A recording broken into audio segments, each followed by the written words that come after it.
cockpit and he's like hiding and he's like peeping around the corner to see if like the flight attendants notice him there.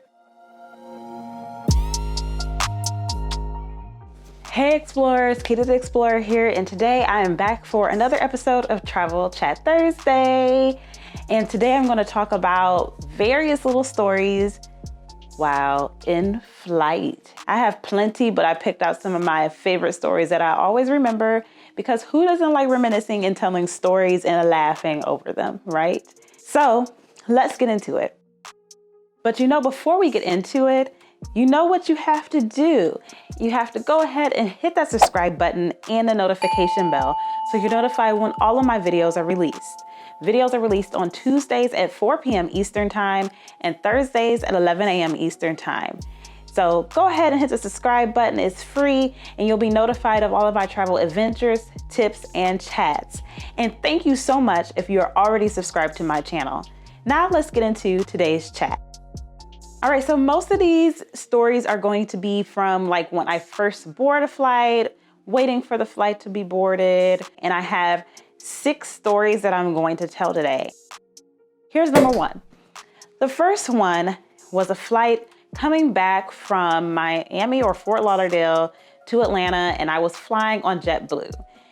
And with JetBlue, you have to pick a seat and you pay for your seat based on where it is on the plane. So I paid for my seat and I am only an aisle seat or window seat. And pre-COVID, I was typically only an aisle seat because my hips tighten up really bad in flight. So I need opportunity to stand up, walk, stretch, or just able to stretch my legs in the aisle when no one is walking past. Plus, I have a problem with people touching me on the plane. That sensation of someone's arm rubbing against mine is just disgusting. I can't. So with JetBlue, I pay for my seat. I'm walking back to my seat while boarding the plane and I see this man sitting in my seat. So I approach him and I'm like, "You're in my seat." And he was like, "Oh, can we switch seats?" His seat was a middle seat and he wanted to sit next to his wife and 2 kids who were across the aisle in the same row. Typically I will switch seats for families, but you're not gonna downgrade me from my aisle seat to a middle seat when I cannot stand that claustrophobia of sitting in the middle. So I said no, and then he got an attitude. "Yeah, no, I paid for my seat. You should have paid for yours or booked in advance to make sure you could be by your family or sit in front of them or do something so you're closer to them." And eventually the wife and the husband switched. So he just wanted to be on the aisle because the wife was on the aisle seat. And that's what they should have did in the beginning. So what would you have done? Tell me in the comments. All right, my second story is about my unfortunate handicap experience. So years back, I had foot surgery.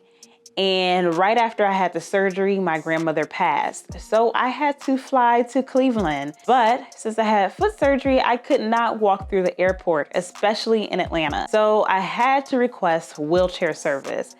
And when people looked at me, I ended up having to stick my foot out a little bit so people could see the boot on my foot, because everyone just assumed I wasn't handicapped by the way I looked. But clearly I have a boot on my foot and I cannot navigate the airport. So when I got to my gate in Atlanta, they had to use my wheelchair for someone else because there was a shortage for some reason, I don't know. And so the guy wheeled me to the first seat. He said, "Here, you can sit here and you can prop your foot up." This old hound lady comes up and just like, "Oh, can I sit here?" in the process of sitting on my foot with the boot on. I was like, no, what is wrong with you, woman? So let me know what you would do. Okay, my next incident, another seat issue. I don't know what it is with people in seats. So again, I am very strategic with my seats. And in this particular flight, I was flying back from Cape Town, South Africa. And it was from Cape Town to Paris and Paris to Atlanta. And when I booked my flight, I called AirFrance and was like, "Hey, I want this seat," because I looked at the map. "I want this seat. Let me pay for it." The seat was $34. That is something you do not take lightly. And I picked this seat because it was still an economy coach class, but it was the second row in the section. So I had, space in front of me. I wasn't right behind the bathroom, but there was no seat in front of that aisle seat. And I told you I have to have an aisle seat, but there was no seat in front. And that was magnificent because someone in my row, if they needed to get up, they could just slide right on out. I didn't even have to get up. But of course, as I approach my seat, this man is sitting in my seat. And of course I say, "Excuse me, you're in my seat." And he was like, "Oh, don't you want to sit next to your friend?" I'm like, "I don't know her. Like, what makes you even think I know her? Did you see me talking to her inside in the airport?" "No, sir." I was like, "I don't know her." He was like, "Oh, well, don't you want to switch seats?" "No." "Did you pay $34 for the seat?" "I don't think so." So then he laughed and he moved to his seat. "Yeah, you should have paid the $34 for this seat. What would you have done?" This was my flight from Atlanta to Johannesburg on Delta. And I sat in economy, and it was the middle section. And I typically will pick the middle section if I can't get like a better seat, because they could go out the other side if I'm asleep or something like that. Well, in this unfortunate situation, it was a family traveling, and they're like old grandfather, whoever was flying, and he decided to be in the seat next to me. When we got on the flight, Delta gives these wonderful, cute care packages, which I love, but they're care packages to take you through the entire flight. He opens the package and decides to go through everything before we even take off from Atlanta. The one thing he pulls out is some dental floss and started using it. "Sir, bathroom." And then he leaves it on the floor. But the worst thing was, sometime during the flight, he falls asleep and then decides to lean over on my shoulder. And I did one of these. Like, I already told you I don't like people touching me. Yeah. And he like jumps up, he's like, "Oh." So what would you have done?